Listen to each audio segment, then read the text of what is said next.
Little girl refuses to take off her hat. Teacher finds out why and calls 911 in panic. Before we dive into the story, drop a comment below and tell us where you're watching from. Enjoy the story. Marlo's eyes darted nervously around the unfamiliar classroom. Her small fingers clutched the edge of her purple knitted cap, pulling it lower despite the warm September morning. It was her first day at Cedarbrook Elementary, and already she could feel curious glances from the other first graders. "Everyone, please welcome our new friend Marlo Winters," announced Miss Ellery Shaw, placing a gentle hand on the girl's shoulder. At 30, Miss Shaw had the kind eyes of someone who had found her calling in life, teaching children who needed an extra measure of patience and understanding. Marlo managed a timid nod, her gaze fixed firmly on the polished linoleum floor. The purple cap with its uneven stitches remained firmly in place despite the classroom's comfortable temperature. Miss Shaw guided her to an empty desk near the window. "You can hang your cap on the hook with your jacket, sweetheart," she suggested with an encouraging smile. "I can't," Marlo whispered, her voice so soft, Miss Shaw had to lean closer to hear. "My mom says I'm not allowed to take it off. Not ever at school." Something in the child's tone, a thread of fear beneath the simple statement, made Miss Shaw pause. In her 8 years of teaching, she'd encountered all manner of comfort objects: beloved stuffed animals, special bracelets, even a boy who wore the same superhero t-shirt every Monday. But the intensity of Marlo's grip on that cap struck her as unusual. "That's all right," Miss Shaw assured, making a mental note to revisit the issue another time. "You can keep it on today." Morning activities proceeded as planned. The children practiced writing their names, shared summer adventures, and began learning classroom routines. Miss Shaw observed Marlo carefully throughout, how she kept to herself during partner activities, how she winced when turning her head too quickly, and, most concerning, how her small hand repeatedly rose to adjust the cap when she thought no one was looking. By lunchtime, Miss Shaw's concern had deepened. In the cafeteria, Marlo sat alone, picking at her food without enthusiasm. When a well-meaning lunch monitor suggested removing her cap while eating, the child's reaction was immediate and alarming. She curled inward, shoulders hunched protectively, shaking her head with unexpected vehemence. During afternoon recess, while other children raced across the playground, Marlo found a quiet spot beneath a maple tree where she sat alone, occasionally reaching up to adjust her cap with careful movements. Back in the classroom during art time, Miss Shaw knelt beside Marlo's desk. "That's a beautiful drawing," she commented, noticing the careful way the girl had colored a house with a large tree beside it. "Is that your home?" Marlo nodded slightly, then winced, her hand flying up to touch her cap again.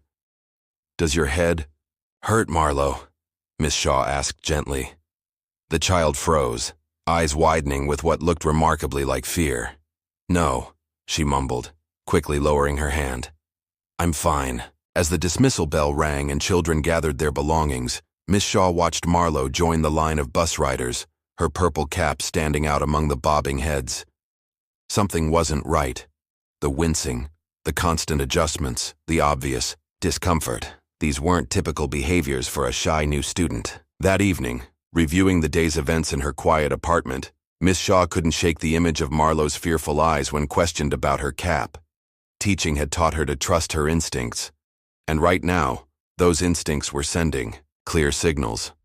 Something was hidden beneath Marlo's purple cap, something the 6-year-old had been explicitly told to keep secret. And whatever it was, Miss Ellery Shaw was determined to discover it before it could hurt the child further. 30. School bus pulled away from Cedarbrook Elementary, carrying Marlo Winters toward the apartment complex on the edge of town. Unlike her excited classmates who chattered about their first day, Marlo sat quietly, one hand still protectively touching her purple cap. The 15-minute ride ended at Oak Ridge Apartments, a tired-looking building with peeling paint and an overflowing dumpster in the parking lot. Marlo climbed down the bus steps and trudged toward Building C, her small shoulders hunched as if carrying an invisible weight. Inside apartment 14, the television blared a daytime talk show. The living room contained a worn sofa, a coffee table cluttered with unopened mail, and empty pizza boxes from what appeared to be several days ago. "That you, Marlo?" her mother's voice called from the kitchen. "Yes, Mom," Marlo answered quietly, setting her backpack beside the door. Marlo Winters appeared in the doorway, a thin woman with tired eyes and hair pulled back in a messy ponytail. Her gaze immediately went to Marlo's head. "You kept the cap on all day?" she asked, an edge of tension in her voice. Marlo nodded, unconsciously reaching up to touch the purple knit fabric. "Good girl," Catherine said, her shoulders relaxing slightly. "Did anyone try to make you take it off?" "Miss Shaw, my teacher," Marlo admitted softly. "She said I could hang it up." Catherine's expression hardened. "What did you tell her?" "What?" "You said that I'm not allowed to take it off." "Remember, Marlo," Catherine said, kneeling to her daughter's level. "It's nobody's business but ours. If your teacher asks again, just say it's a family rule." Catherine handed Marlo a granola bar from her pocket. "Homework first, then you can watch TV. Dad will be home late." Left alone, Marlo settled at the small kitchen table with her first-day worksheets. The apartment was uncomfortably warm, making the cap feel even more restrictive. She desperately wanted to remove it, even for a few minutes. But her mother's warnings echoed in her mind. 3 weeks ago, when Marlo had first complained about her itchy scalp, Catherine had barely glanced up from her phone. "Just dandruff," she'd muttered. A week later, when the problem had worsened, Catherine had finally purchased an inexpensive treatment from the dollar store, applying it hurriedly one evening. "There, all fixed," she'd declared, though Marlo could tell from her mother's expression that it wasn't true. The situation had deteriorated after Marlo's father, Nathan, lost his warehouse job. The limited family funds went to rent and his growing collection of beer cans. Catherine's concern for her daughter's condition disappeared entirely, replaced by sharp instructions. "Stop scratching. It's embarrassing."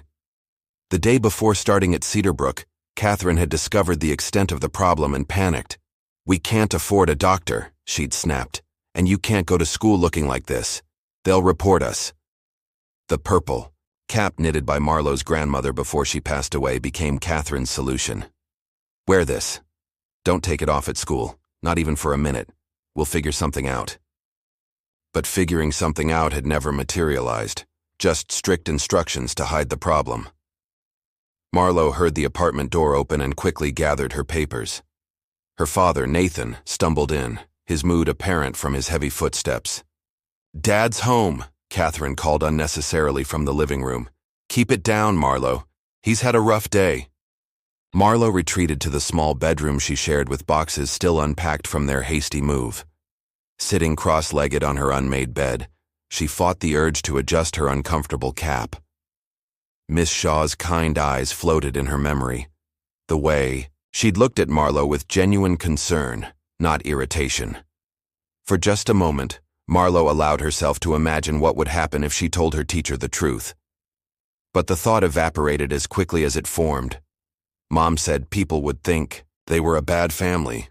Mom said they might be separated. And 6-year-olds are very good at keeping secrets, even when those secrets cause them pain.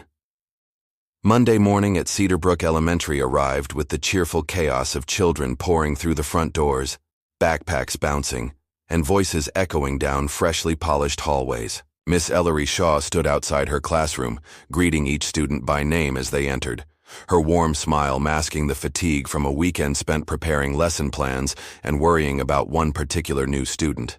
When Marlo appeared at the end of the hallway, Miss Shaw noticed immediately how the child's shoulders hunched forward, her steps slower than the excited bounds of her classmates. The purple cap remained firmly in place, pulled even lower than before. "Good morning, Marlo," Miss Shaw said gently. "I'm happy to see you today." Marlo offered a ghost of a smile before slipping past into the classroom, her eyes downcast. Miss Shaw followed, observing how deliberately the girl moved, as if every step required careful calculation. The morning routine began with calendar time, followed by reading circle.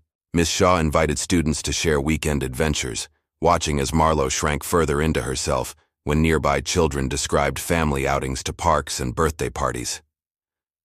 "Marlo, would you like to share anything about your weekend?" Miss Shaw asked, keeping her tone light. The girl shook her head quickly, then seemed to regret the movement. "No, thank you," she whispered. During writing practice, Miss Shaw noticed something troubling. Whenever Marlo bent over her papers, she would occasionally pause, her hand rising, to adjust her cap. At times she appeared to be fighting to keep her eyes open, as if she hadn't slept well. By mid-morning, Marlo's discomfort had become more pronounced, her small fingers constantly fidgeting with the edge of her cap. During math centers, Miss Shaw casually positioned herself at Marlo's table, noting the dark circles under the child's eyes. "Are you feeling okay today, Marlo?" Miss Shaw asked quietly, while other students busied themselves with counting blocks. "Yes, ma'am," Marlo answered automatically, her hand dropping quickly from where it had been adjusting her cap. At recess, Miss Shaw spoke briefly with the school nurse, Rebecca Winters. "I'm concerned about a student in my class. She wears a cap constantly and seems to be in physical discomfort." "Have you contacted the parents?" Rebecca asked, flipping through her clipboard. "I tried calling on Friday, but no one answered. I left a message but haven't heard back." Rebecca sighed. "Policy says we can't force them to remove religious or cultural headwear. Is that what we're dealing with?" "I don't think so," Miss Shaw replied. "This seems different. She's uncomfortable, Rebecca." "Document everything," the nurse advised. "I'll try to observe during lunch. If we see clear signs of distress, we have more options." Back in the classroom, Miss Shaw noticed Marlo had positioned herself away from other students. Her usual spot beneath the reading corner window, now her preferred isolation point. When classmate Emma Phillips innocently reached toward Marlo's cap, commenting on its pretty purple color, Marlo recoiled so violently she nearly fell from her chair. "Sorry," Emma whispered, confused by the reaction. During afternoon science, the class discussed hygiene and germs. Miss Shaw saw Marlo's face flame with embarrassment when proper hair washing was mentioned, the child's hands clutching her desk edge tightly. That evening in her apartment, Miss Shaw researched school protocols for suspected neglect cases while preparing Tuesday's lessons. The standard procedure required clear evidence before formal intervention, a frustratingly high threshold when a child's suffering was hidden beneath a woolen cap. With determination, she drafted an email to Principal Diana Grant requesting permission to have the school counselor observe Marlo. She also prepared a second, more carefully worded note to send home with Marlo, inviting her parents to a conference. As she clicked send on the email, Miss Shaw couldn't shake the feeling that time was running out. Whatever was happening beneath Marlo's purple cap was getting worse, not better, and the child's increasingly withdrawn behavior suggested the problem extended far beyond a simple fashion choice or cultural tradition. Something needed to be done, and soon, every teacher instinct Miss Shaw possessed told her that Marlo Winters was silently crying for help. The morning sky outside Miss Shaw's apartment window was still dark as she prepared for the day ahead. Sleep had been elusive. Her mind, replaying images of Marlo's discomfort, her constant adjustments to the cap, and her increasingly withdrawn demeanor. This would be the fourth day of observing the concerning patterns. Miss Shaw had meticulously documented everything. The way Marlo winced when moving her head, her reluctance to participate in physical activities, her isolation from peers, and, most troubling, the flash of fear in her eyes whenever anyone approached her cap. Principal Grant's response to her email had been frustratingly vague. Continue monitoring the situation. Without clear evidence of a problem, we must respect family privacy. The carefully worded note sent home with Marlo had similarly yielded no results. No signature returned, no call from the parents. At school, Miss Shaw arrived early to prepare the day's materials while formulating a new approach. Perhaps a gentler, more indirect method might help Marlo open up about what was happening. When the children filed in, Marlo was last, her steps even slower than the previous day. The cap was now complemented by a high-necked sweater despite the warm autumn weather, as if she were trying to create a protective shell around herself. "We're making All About Me posters today," Miss Shaw announced during morning meeting, showing a colorful example. You'll share 3 things you love, 2 things you're good at, and 1 wish you have. The class buzzed with excitement as they gathered supplies. Miss Shaw circulated, offering encouragement and assistance. When she reached Marlo's desk, she found the girl staring at her blank paper, shoulders drooping. "Need some help getting started?" Miss Shaw asked gently, kneeling beside her. Marlo shrugged slightly, then immediately tensed at the movement. "What's one thing you love, Marlo?" Miss Shaw prompted. After a long pause, Marlo whispered, "Reading." "That's wonderful," Miss Shaw smiled. "What kinds of books do you like?" "Animal stories," came the barely audible reply. Progress, however, small, felt significant. Miss Shaw continued the conversation, carefully noting how Marlo's hand repeatedly rose to her cap, sometimes adjusting it, sometimes pressing against it as if trying to relieve pressure. During the children's bathroom break, school counselor Patricia Blackwell slipped into the classroom. "Which one is she?" she asked quietly. "Purple cap, blue sweater," Miss Shaw replied. "She's been wearing that same cap every day. I suspect there's something wrong beneath it, possibly a medical issue that's not being addressed." Patricia nodded. "I'll observe during lunch. Have you been documenting?" "Every arrested day," Miss Shaw confirmed. "But without understanding what's under that cap, it's all circumstantial." When the students returned, Miss Shaw introduced a science lesson about the human body's warning systems. "Pain is one way our body tells us something's wrong," she explained. "It's important to listen when our body talks to us." She watched Marlo's expression carefully, noting how the girl's eyes widened slightly, a flicker of recognition crossing her face before quickly disappearing. At lunch, Marlo sat alone again, picking listlessly at her sandwich. Miss Shaw and Patricia observed from across the cafeteria, noting the child's isolation and the careful way she held her head, minimizing movement. "There's definitely something concerning here," Patricia agreed after lunch.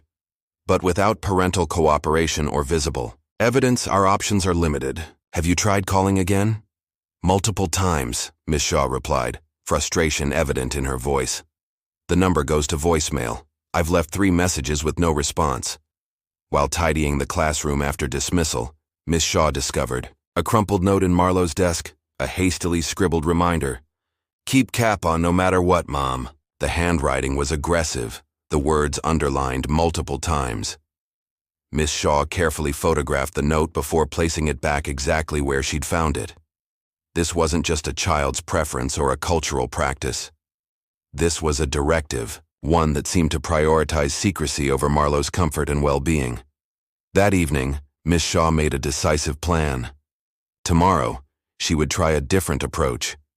Whatever was hiding beneath Marlo's purple cap couldn't remain hidden much longer, not if the increasing signs of distress were any indication. As Marlo boarded the bus earlier that afternoon, Miss Shaw had noticed something that confirmed her worst fears. The child's face had been flushed with what appeared to be fever, her eyes glassy and unfocused. The time for careful observation was running out.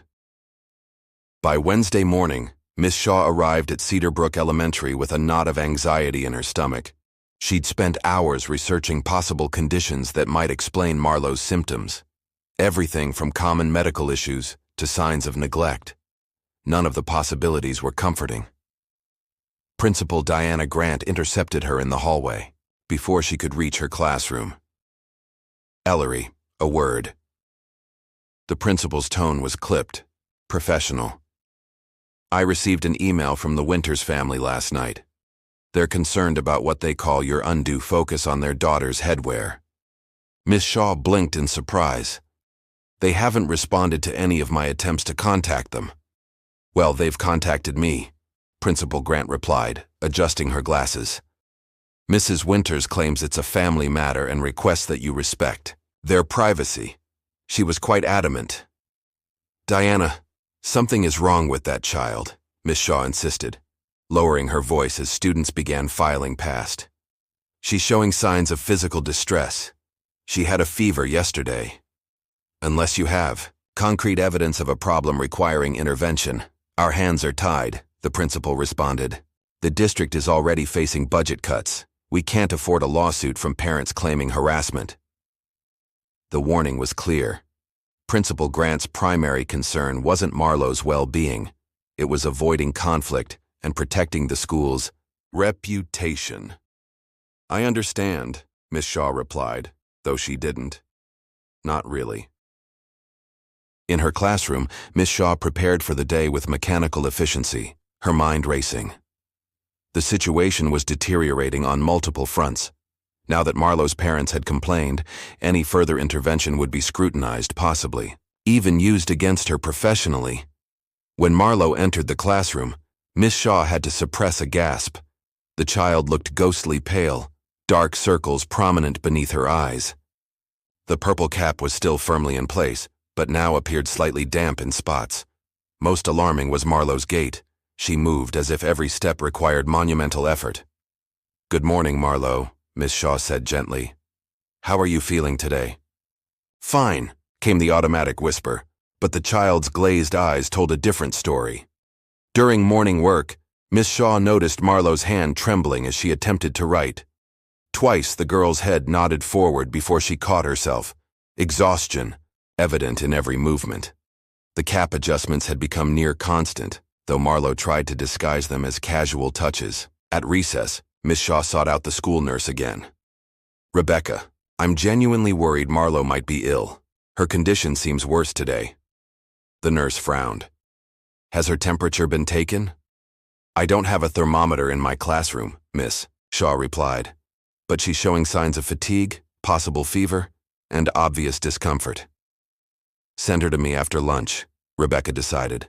"I'll check her vital signs at least. That doesn't require parental permission."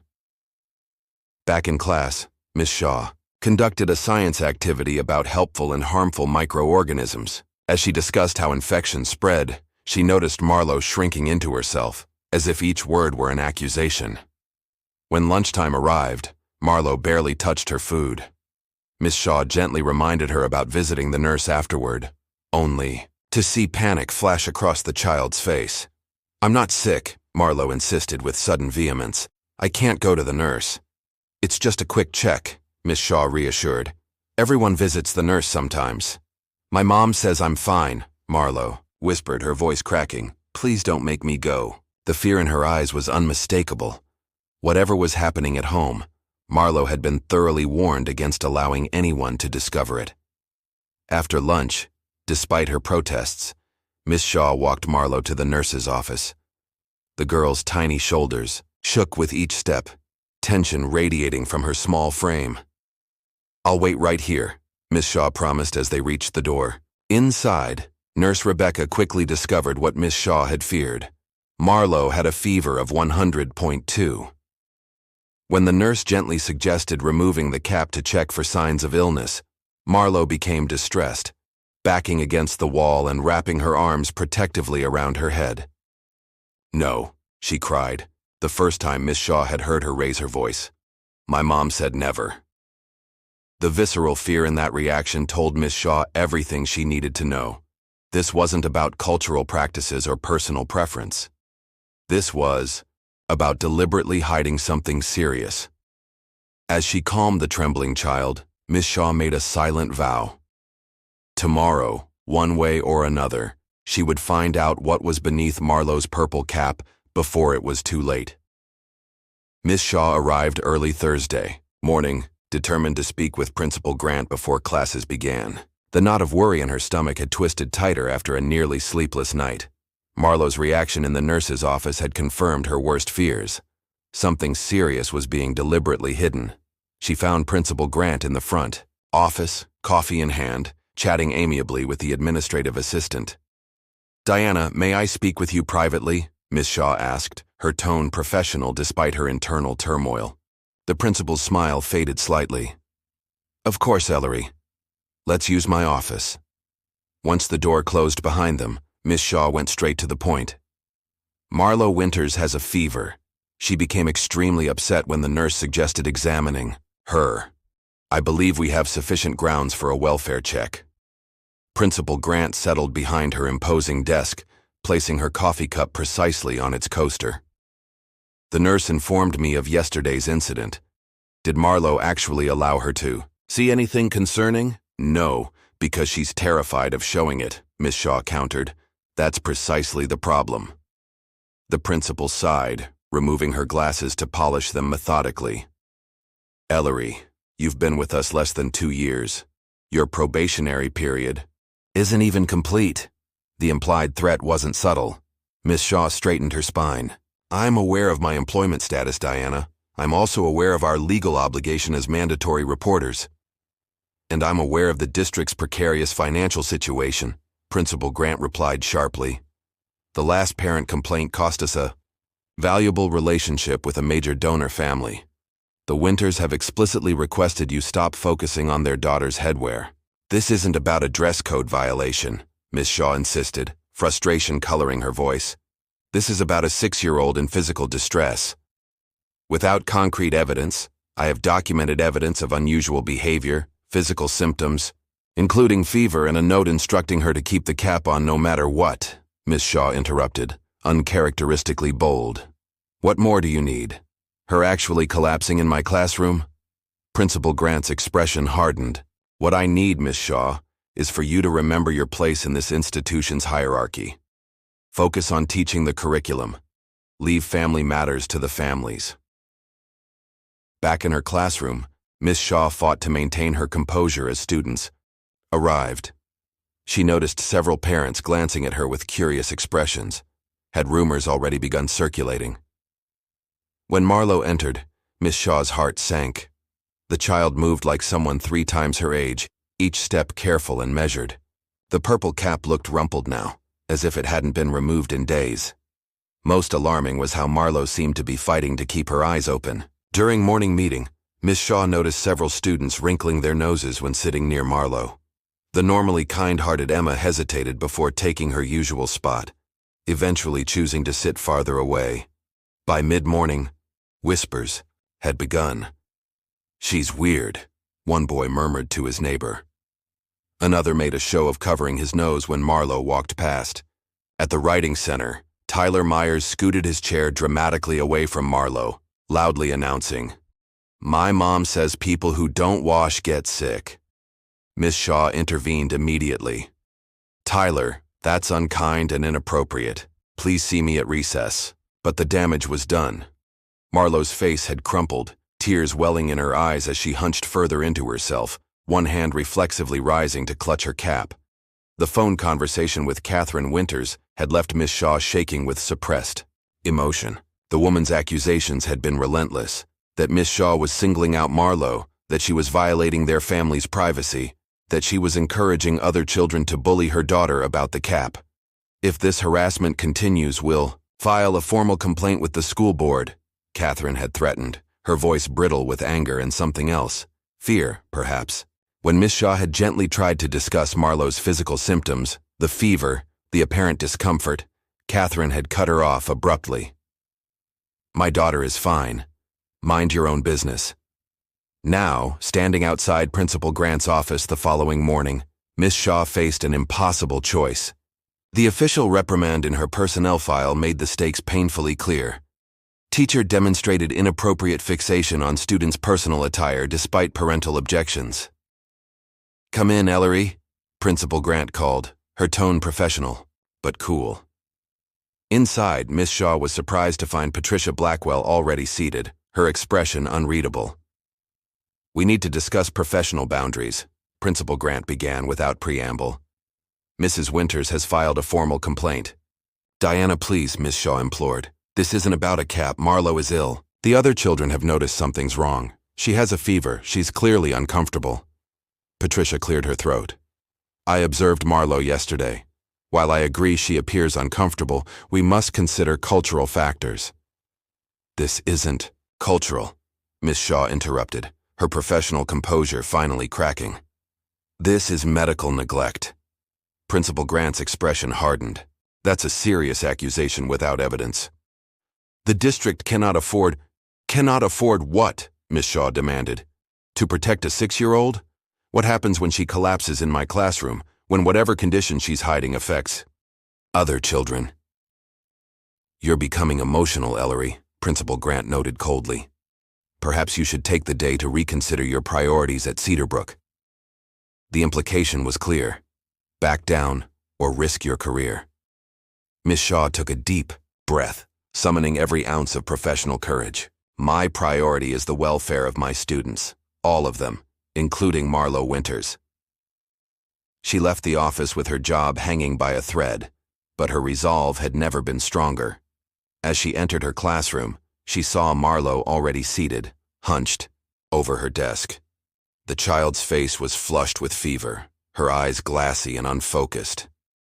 In that moment, Miss Shaw knew that whatever consequences might come professionally, she could no longer wait. Marlo Winters needed help, and she was going to get it today.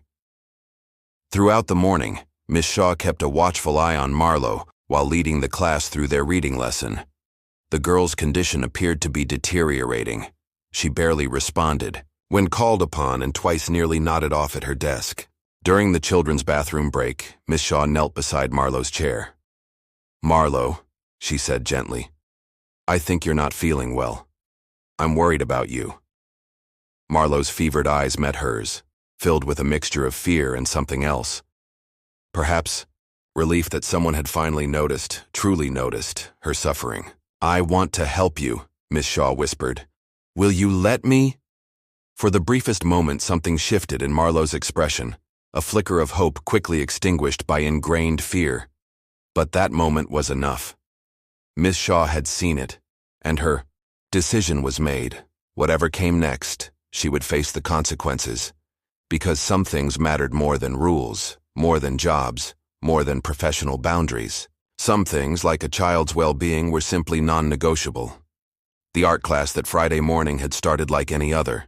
Children chatted excitedly as they gathered supplies for their self-portrait project, a buzz of creative energy filling the colorful classroom. Miss Shaw moved between tables, offering encouragement and assistance while keeping one eye constantly on Marlo. The child sat alone as usual, her movements sluggish and pained. The purple cap seemed to sit differently today, as if the fabric itself was stretched and misshapen. Most concerning was Marlo's unfocused gaze, her eyes drifting periodically as if she were fighting to stay awake. "Let's use mirrors to help us see our special features," Miss Shaw announced, distributing small hand mirrors to each table. "Remember, self-portraits show not just what we look like, but how we feel inside." The children eagerly grabbed the mirrors, making exaggerated faces and giggling at their reflections, all except Marlo, who stared at her mirror with evident dread, as if afraid of what she might see. Miss Shaw had just knelt beside Emma's table when she heard a commotion across the room. Two boys were playfully jostling each other, laughing as they reached for the same bottle of glue. One of them, Tyler Myers, stumbled backward, bumping hard into Marlo's chair. What happened next seemed to unfold in terrible slow motion. The impact knocked Marlo sideways as she reached instinctively to steady herself. Her hand missed the edge of the table. She tumbled awkwardly from her chair, her small body crumpling to the floor with a soft thud, and the purple cap, the mysterious, ever-present purple cap, slipped from her head and landed a few feet away. The classroom fell instantly, utterly silent. Miss Shaw moved toward Marlo but froze mid-step, her breath catching painfully in her throat. What the fallen cap revealed was far worse than she had imagined. Marlo's condition was immediately, unmistakably, serious. Miss Shaw could see at a glance that this was a medical emergency, not just neglect, but something that required immediate professional attention. Several children gasped. Emma let out a small, strangled cry. Tyler backed away rapidly, his face pale with shock. Marlo, suddenly realizing her secret was exposed, made a desperate grab for the cap, her movements frantic and uncoordinated. "No, no, no," she whimpered, tears instantly streaming down her feverish face. "Mom will be mad, Mom will be so mad." Miss Shaw snapped out of her momentary paralysis, professional training overriding shock. "Everyone, please step back," she instructed calmly, though her heart hammered in her chest. "Tyler, please go to the office and ask Mrs. Johnson to call 911. Tell her we have a medical emergency." As Tyler ran from the room, Miss Shaw knelt beside Marlo, carefully avoiding touching her head. The child was trembling violently, her small frame racked with sobs of pain, fear, and shame. "It's okay, sweetheart," Miss Shaw soothed, removing her own cardigan and gently wrapping it around Marlo's shoulders. "We're going to get you help now. You're going to be okay." The child's fevered eyes locked onto hers, filled with terror and something else. Relief. The secret was out. The burden of hiding had finally been lifted. As the wail of approaching sirens filled the air, Miss Shaw held Marlo's small hand, silently vowing that this child would never again be forced to suffer in silence. The cap lay abandoned on the classroom floor, its purpose, concealment of deliberate neglect, now exposed for what it truly was. The emergency room at Westside Children's Hospital buzzed with controlled urgency as the automatic doors slid open. 2 paramedics wheeled in the small stretcher, Miss Shaw walking alongside, her hand still holding Marlo's trembling fingers. 6-year-old female presenting with a severe medical condition. The lead paramedic reported to the waiting trauma team. Temperature 102.4, pulse rapid but stable. Dr. Samantha Rodriguez, the attending physician, moved quickly to Marlo's side. Her experienced eyes took in the situation with professional efficiency, but Miss Shaw caught the brief flash of concern that crossed the doctor's face when she saw Marlo's condition. "Hello, Marlo," Dr. Rodriguez said gently. "I'm Dr. Sam. We're going to help you feel better, okay?" Marlo's eyes were wide with fear, darting between the unfamiliar faces surrounding her. "Is Miss Shaw staying?" she whispered. "I'm right here," Miss Shaw assured her. "I'm not going anywhere." Rodriguez glanced at Miss Shaw. "Are you family?" "I'm her teacher. Her parents haven't been notified yet." The doctor nodded, understanding the implications. "Let's move to exam room 3, she instructed her team. "And page Dr. Wilson from dermatology, please. Also, call social services immediately." As they transferred Marlo to the examination bed, a nurse carefully positioned her to avoid causing additional discomfort. Another began taking vital signs, while a third prepared a tray of supplies. "Marlo, I need to examine you now," Dr. Rodriguez explained, her voice calm and matter-of-fact. "It might be uncomfortable, but it's important so we can help you feel better." Marlo's grip on Miss Shaw's hand tightened painfully. "Will it hurt?" "We'll be very gentle," the doctor promised. "And if anything hurts, you tell us right away. Okay?" As Dr. Rodriguez began her examination, Miss Shaw watched Marlo's face, providing reassuring smiles whenever the child looked her way. The doctor worked methodically, occasionally murmuring observations to the nurse documenting beside her. The clinical terminology couldn't mask the reality. Marlo had been suffering from a serious medical condition that had been left untreated for a significant period of time, allowing secondary complications to develop. A young woman in a navy blazer appeared at the doorway, her expression professionally composed. "I'm Caroline Westfield from Child Protective Services," she introduced herself quietly to Miss Shaw. "The hospital called us." Miss Shaw nodded, relieved that the proper authorities were already involved. "Ellery Shaw, Marlo's teacher at Cedarbrook Elementary. I've been documenting concerns for over a week." "We'll need your statement," Caroline replied. "But first, what can you tell me about the family situation?" As Dr. Rodriguez continued treating Marlo, administering pain medication and beginning the delicate process of addressing her condition, Miss Shaw stepped just outside the doorway with Caroline, keeping Marlo in her sight while quietly explaining everything she had observed and documented. "I tried calling the parents multiple times," she concluded. "I was told to stop focusing on the cap. The principal," she hesitated, then continued firmly. "The principal prioritized avoiding potential conflict over investigating Marlo's welfare." Caroline's expression remained neutral as she took notes, but her eyes reflected professional concern. "You did the right thing today, Miss Shaw. This level of medical neglect is severe and unambiguous." Back in the examination room, Dr. Wilson, the dermatologist, had arrived and was conferring quietly with Dr. Rodriguez. Their expressions confirmed the gravity of Marlo's condition. "We'll need to admit her," Dr. Wilson decided. "She requires treatment and close monitoring." As the medical team prepared Marlo for admission, Miss Shaw noticed the child's eyelids growing heavy, the medication finally providing relief from what must have been weeks of constant pain. "Miss Shaw," Marlo murmured drowsily. "Will I be in trouble for letting them see?" Miss Shaw felt her heart constrict with a mixture of sorrow and fierce protectiveness. "No, sweetheart," she whispered gently, stroking Marlo's hand. "You're not in trouble. You're safe now." As Marlo drifted into medicated sleep, Miss Shaw looked up to find Caroline watching them thoughtfully. "We'll be contacting the parents immediately," the social worker said quietly. "But given the circumstances, Marlo will remain in protective custody while we investigate." Miss Shaw nodded, relief washing over her. Whatever happened next, Marlo would no longer have to suffer in silence. Dr. Rodriguez carefully documented each finding as Marlo slept in the pediatric ward. Her small body finally relaxed after weeks of constant tension.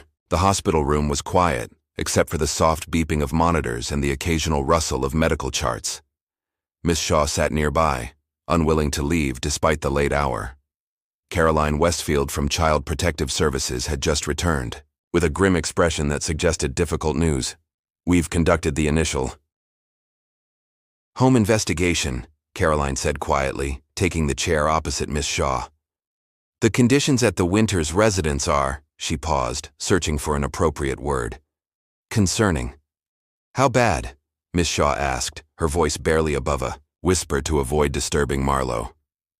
"Significant neglect throughout the home, limited food supplies, evidence of financial hardship." Caroline flipped through her notes. "But most troubling was what we found in Marlo's bedroom." She showed Miss Shaw a photograph on her tablet that made her stomach lurch.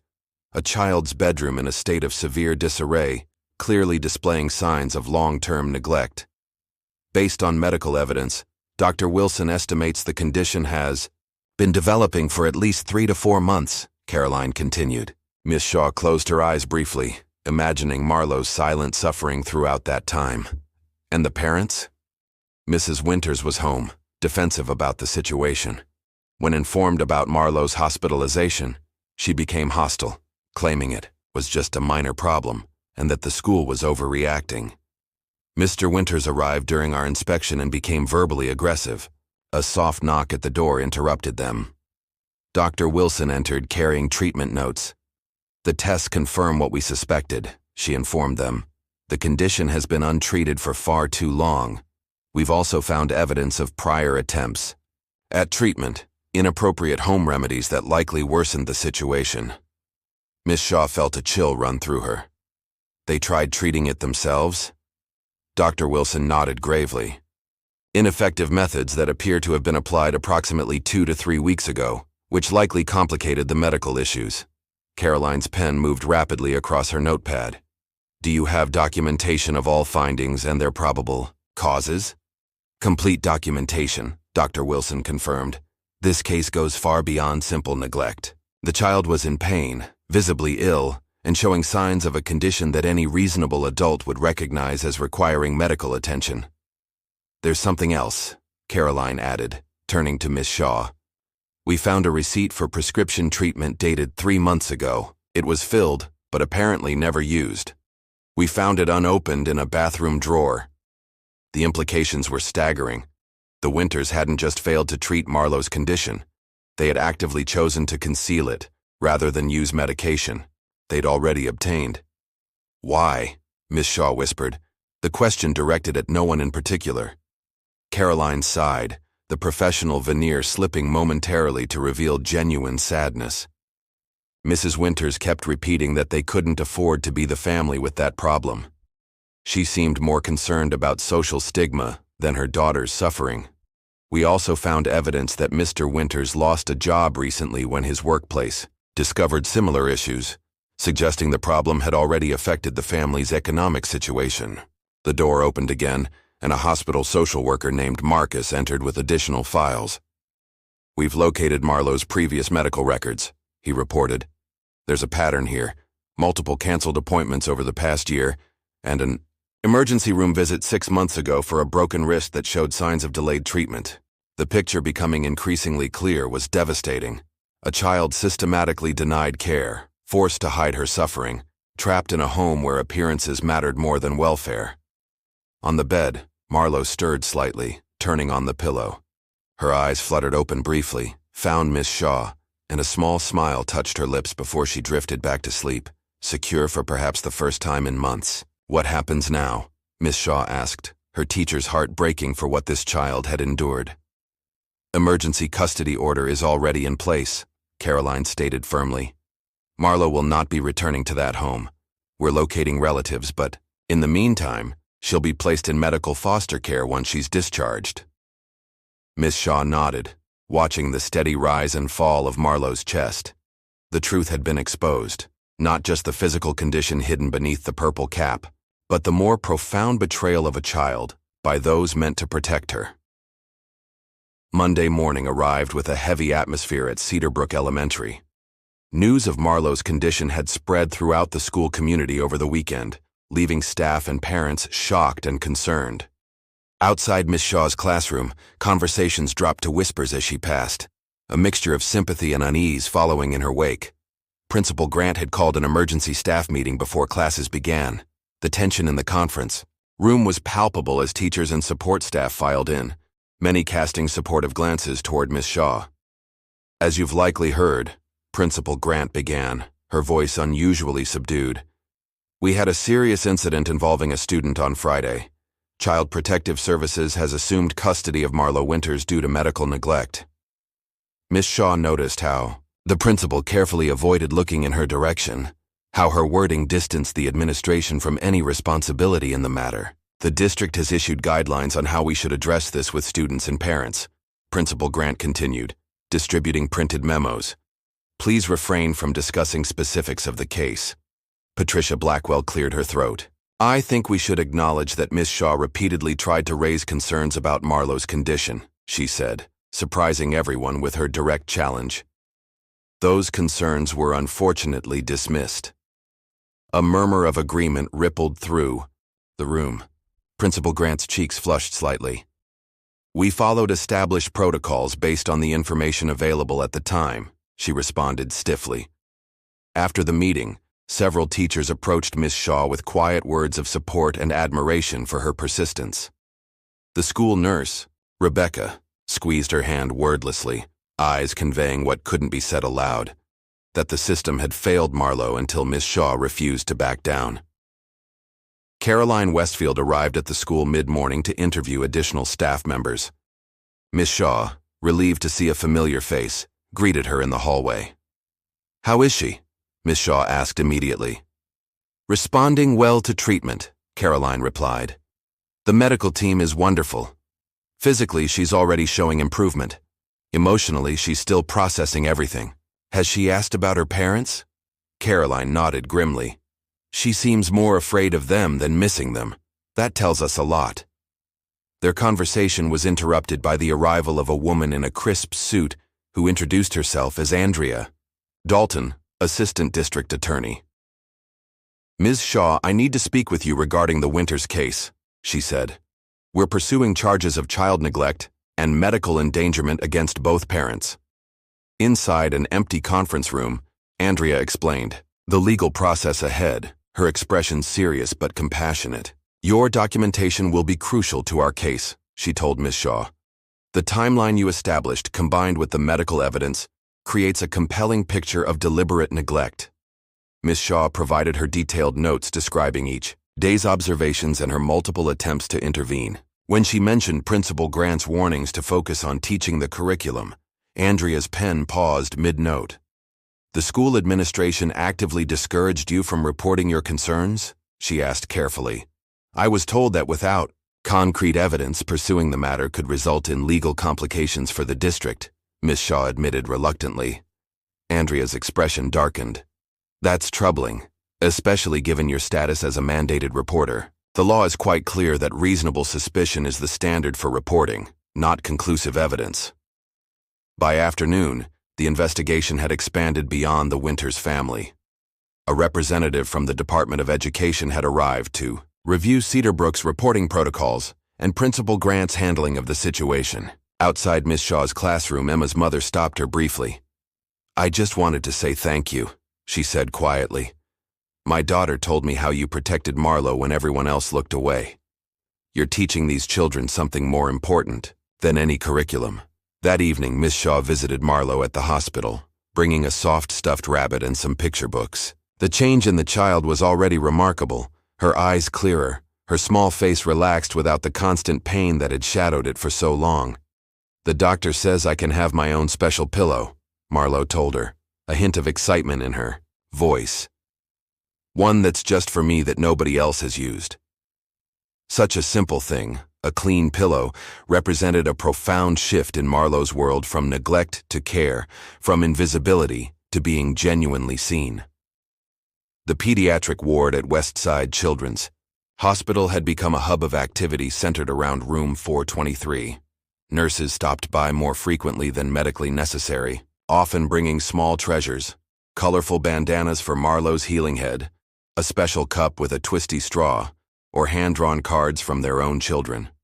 Dr. Rodriguez had personally arranged for a child psychologist to visit daily, recognizing that Marlo's wounds weren't only physical.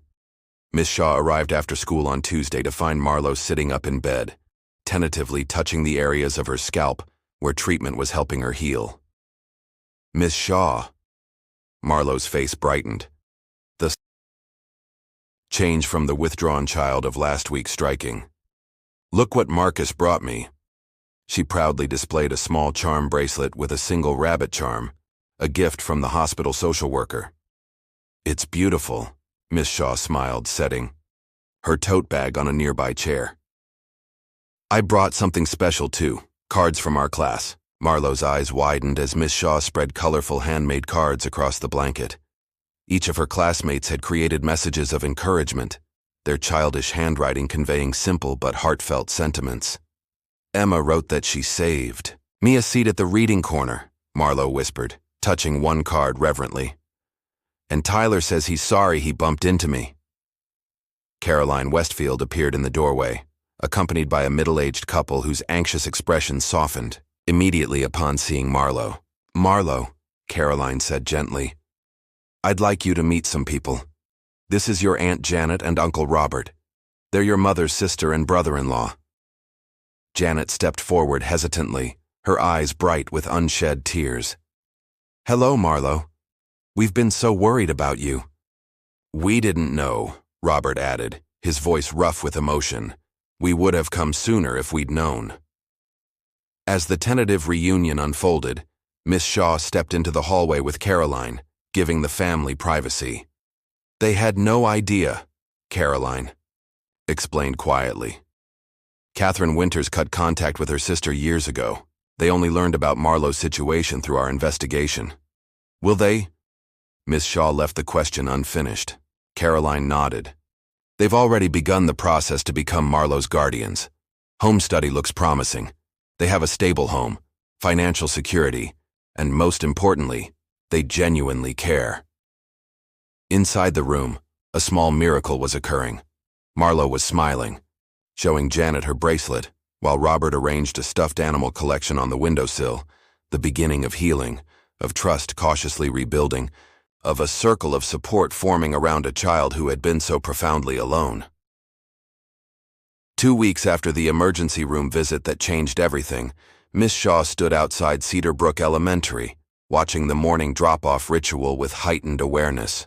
Every parent's gentle goodbye, every child's backpack adjustment, every casual interaction now carried new significance in her eyes.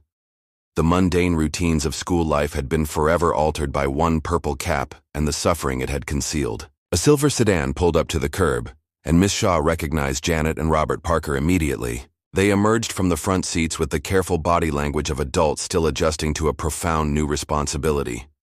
The back door opened, and Marlo stepped out, clutching a new backpack decorated with rainbow butterflies. The physical transformation was remarkable. Marlo's head was covered with a colorful blue scarf, tied in a style that managed to look both protective and stylish. Her face, no longer pinched with constant pain, had regained a healthy color. Most striking was her posture. She stood straighter, the desperate hunching gone from her shoulders. Good morning, Marlo, Miss Shaw called warmly. We're so happy to have you back. Marlo's steps faltered briefly, her hand rising unconsciously to touch the scarf. Janet placed a reassuring hand on her niece's shoulder. "Remember what Dr. Rodriguez said?" she murmured. "You're healing beautifully and no one will make you show anything." Miss Shaw had prepared the class thoroughly for Marlo's return, with guidance from the school counselor. She had explained in age-appropriate terms that Marlo had been very sick, but was getting better, that she would be wearing a scarf until she healed completely, and that the kindest thing classmates could do was treat her normally. Still, as they approached the classroom door, Marlo froze. "What if they stare?" she whispered, panic edging into her voice. "What if they remember how I looked?" Miss Shaw knelt to meet Marlo's eyes. "Your classmates have missed you," she said gently. "They've been saving things to show you. Emma even made you a special name tag for your desk." Marlo bit her lip, unconvinced. The classroom door loomed like an insurmountable barrier. The memory of her last day, the fallen cap, the exposed condition, the gasps of shock, still painfully fresh. "I can't," she whispered, backing against Janet's legs. Miss Shaw was about to offer alternative arrangements when the door swung open unexpectedly. Emma stood there, bouncing slightly with excitement. "I thought I heard your voice," she exclaimed. "Come see what we made for you." Before Marlo could retreat further, Emma had gently taken her hand and was leading her inside. Miss Shaw and Janet followed, witnessing the moment when Marlo saw her desk decorated with welcome signs, small handmade gifts, and a special cushion for her chair. The other children looked up with interest but not alarm, their natural curiosity, tempered by the preparation they'd received. Tyler approached cautiously, offering a carefully drawn picture of a rabbit. "For your collection," he explained seriously. "Miss Shaw told us you like rabbits now." Marlo accepted the drawing with trembling fingers, her eyes wide with surprise at this reception. Slowly, her shoulders began to relax. As Janet said goodbye with promises to return at dismissal time, Miss Shaw observed Marlo settling into her desk, still guarded but no longer terrified. The road ahead would not be easy: therapy sessions, ongoing medical treatment, and the legal proceedings against her parents would continue for months. But this moment represented something profound. A child learning that vulnerability need not mean danger, that community could mean safety rather than judgment. The county courthouse stood imposing against the clear October sky, its stone facade a testament to permanence and authority. Miss Shaw straightened her blazer nervously as she climbed the granite steps, joining Janet and Robert Parker in the crowded lobby. "How is she this morning?" Miss Shaw asked, falling into step beside them. "Anxious," Janet replied quietly. "She had nightmares again last night? The therapist says it's a normal part of processing everything." Inside courtroom C, Assistant District Attorney Andrea Dalton greeted them with professional confidence. "The judge has reviewed all evidence. Marlo won't need to testify today." Relief washed over Miss Shaw. Despite weeks of preparation, the thought of Marlo facing her parents in court had troubled her deeply. The child had made remarkable progress, physically healing, cautiously building trust with her aunt and uncle, even beginning to participate more actively in class. But confronting Catherine and Nathan Winters directly might have undone much of that fragile recovery. The courtroom filled quickly. Principal Grant slipped in at the last moment, sitting stiffly near the back, her expression unreadable. Caroline Westfield from CPS nodded respectfully as she passed, taking a seat near the prosecution table. When the Winters were led in by court officers, Miss Shaw studied them openly for the first time. Catherine appeared smaller than expected, her defiant expression at odds with her diminutive frame. Nathan stared blankly ahead, seeming almost disinterested in the proceedings that would determine their future. Judge Eleanor Ramirez called the court to order, her voice resonating with authority. "In the matter of State versus Catherine and Nathan Winters, this court has reviewed extensive evidence of medical neglect resulting in serious harm to a minor child." What followed was a detailed recitation of Marlo's case: the untreated condition, the deliberate concealment, the fever and infection that had developed as a result, and the psychological impact of forcing a child to hide her suffering. Medical reports were referenced along with Miss Shaw's meticulous documentation. Catherine Winters remained stone-faced throughout, while Nathan occasionally shook his head in apparent disagreement.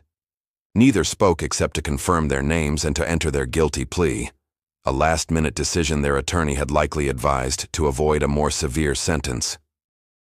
When it came time for sentencing, Judge Ramirez removed her glasses, fixing the Winters with a penetrating stare. The court finds the defendant's conduct particularly egregious, given the deliberate concealment of the child's condition and repeated refusal to seek medical care despite proved obvious suffering. This was not a momentary lapse in judgment, but a sustained pattern of neglect.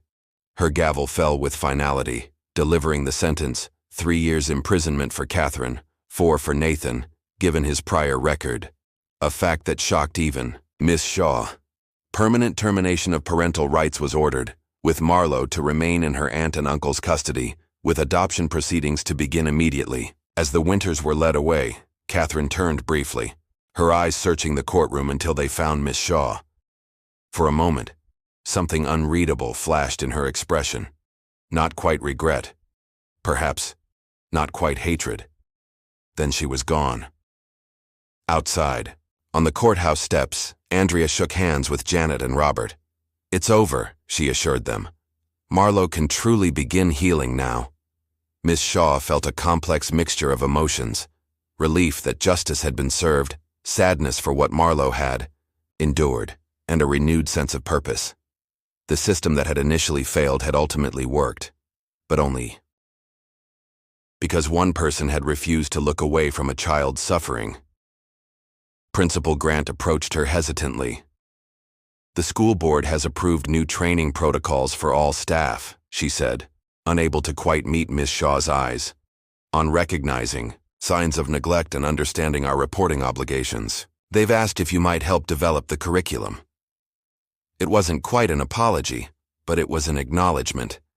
Sometimes that was enough to begin rebuilding trust. As she watched Janet and Robert drive away to pick up Marlo from school, where she was now thriving under the watchful eyes of a community that had learned a powerful lesson, Miss Shaw reflected on the long journey from that first day, when a small girl in a purple cap had entered her classroom. Some battles were worth fighting, regardless of the professional risk. Some children needed just one person to notice, to care, to act. Today, the justice system had affirmed what Miss Shaw had known all along. Every child deserves protection, especially from those who should love them most. Spring arrived at Cedarbrook Elementary, with a burst of cherry blossoms and fresh beginnings. 6 months had passed since Marlo Winters had first stepped into Miss Shaw's classroom, wearing a purple cap that concealed both physical suffering and profound neglect.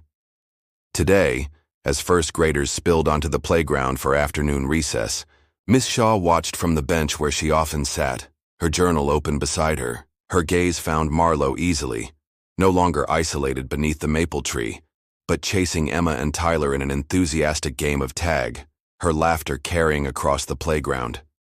Marlo's physical transformation was remarkable. Her hair had grown, back in thick, healthy waves, the medical treatments having been successful, but the more profound changes were in her spirit. The way she raised her hand eagerly during class discussions, her newfound confidence in sharing ideas, the trust she now extended to adults and peers alike. "She's thriving," said Janet Parker, settling beside Miss Shaw on the bench. She'd come early for pickup, a common occurrence that allowed these quiet moments of reflection with the teacher who had changed her niece's life. "She is," Miss Shaw agreed, smiling as Marlo successfully tagged Emma, both girls collapsing in giggles. Her writing assessment yesterday was 2 grade levels above benchmark. "Robert and I finalized the adoption paperwork this morning," Janet shared, eyes following her niece's movements across the playground. "The judge made it official. She's officially Marlo Parker now." The significance of this moment, this final severance from the parents who had failed her so profoundly, hung in the air between them. Marlo had been informed about the court proceeding, but had asked only one question: "Will I still be in Miss Shaw's class?" As the bell rang, ending recess, Marlo broke away from her friends, running toward Janet with unrestrained joy. "Aunt Janet, you're early." "Special day deserves a special treat," Janet explained, embracing her. Ice cream after school? Marlo nodded enthusiastically, then turned to Miss Shaw with unexpected seriousness. Can I show you something first? Back in the classroom, while other students filtered in, Marlo reached into her desk and produced a carefully folded piece of construction paper. It's for my All About Me poster, she explained, unfolding it to reveal a beautifully drawn self-portrait. Miss Shaw caught her breath. The figure Marlo had drawn wore no cap, no scarf, just a smiling girl with curly hair and bright eyes, standing between two adults labeled, My New Family. I don't need to hide anymore, Marlo said simply, touching her head with casual confidence that would have been unimaginable months before. I don't need to be scared. In that moment, Miss Shaw recognized the true measure of healing. Not just physical recovery, but a child who had learned that vulnerability could lead to protection rather than punishment, that truth was safer than secrecy, that some adults could indeed be trusted with both her pain and her hope. The mandatory reporting training program Miss Shaw had helped develop was now being implemented across the district. Principal Grant had become an unexpected ally, channeling her administrative efficiency into creating better safeguards for vulnerable students. Even the school board had acknowledged the systemic failures that had nearly cost a child her health, instituting new protocols that prioritize student welfare over administrative convenience. As Marlo returned to her seat, Miss Shaw watched her join a small group for the afternoon science project, offering ideas with the natural leadership that had been emerging in recent weeks. The cap was gone, and with it the barriers of shame and fear that had imprisoned a child's spirit. Beyond the purple cap lay something precious. The future Marlo could now claim as her own, unburdened by secrets, unbound by others' failures, free to become exactly who she was meant to be.